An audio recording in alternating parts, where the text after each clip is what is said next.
रवींद्रनाथ ठाकुर 7 मई 1861 7 अगस्त 1941 को गुरुदेव के नाम से भी जाना जाता है। वे विश्वविख्यात कवि, साहित्यकार, दार्शनिक और भारतीय साहित्य के एकमात्र नोबेल पुरस्कार विजेता है। वे एशिया के प्रथम नोबेल पुरस्कार सम्मानित व्यक्ति है।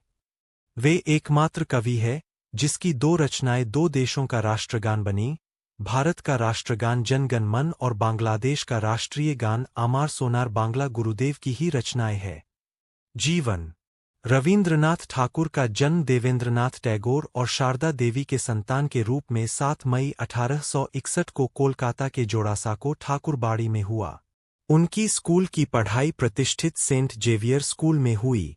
उन्होंने बैरिस्टर बनने की चाहत में 1878 में इंग्लैंड के ब्रिजटोन में पब्लिक स्कूल में नाम दर्ज कराया। उन्होंने लंदन विश्वविद्यालय में कानून का अध्ययन किया लेकिन 1880 में बिना डिग्री हासिल किए ही स्वदेश वापस आ गए। सन 1883 में मृणलिनी देवी के साथ उनका विवाह हुआ। रचना। बचपन से ही उनकी कविता, छंद और भाषा में अद्भुत प्रतिभा का आभास लोगों को मिलने लगा था। उन्होंने पहली कविता 8 साल की उम्र में लिखी थी और 1877 में केवल 16 साल की उम्र में उनकी लघुकथा प्रकाशित हुई थी।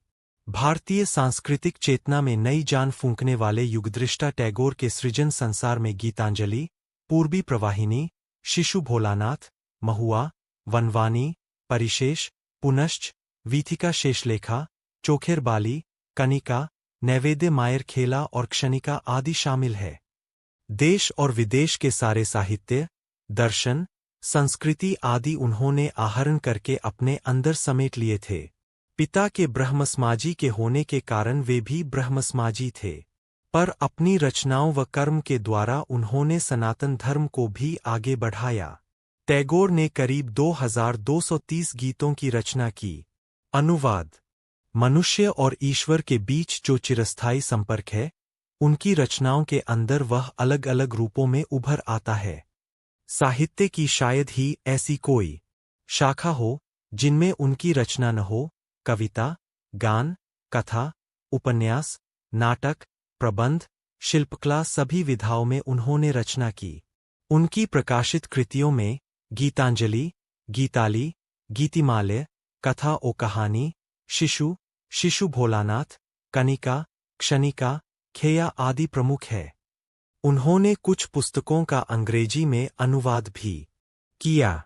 अंग्रेजी अनुवाद के बाद उनकी प्रतिभा